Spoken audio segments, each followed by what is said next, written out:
Da ni yn falch o'r cynllun corfforaethol Sir Ddinbych am y tymor yma. Wedi gweithio hefo y bobl sy'n byw yn Sir Ddinbych ar diwedd y cyngor diwethaf a dechrau'r cyngor yma i ymgynghori i weld beth sy'n pwysig iddyn nhw.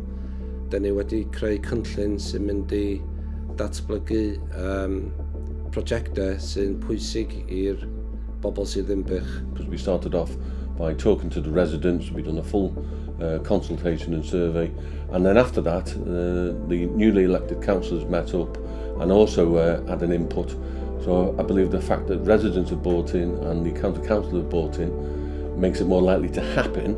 We're now approaching the end of the first year since we adopted our new corporate plan. We've put the building blocks in place.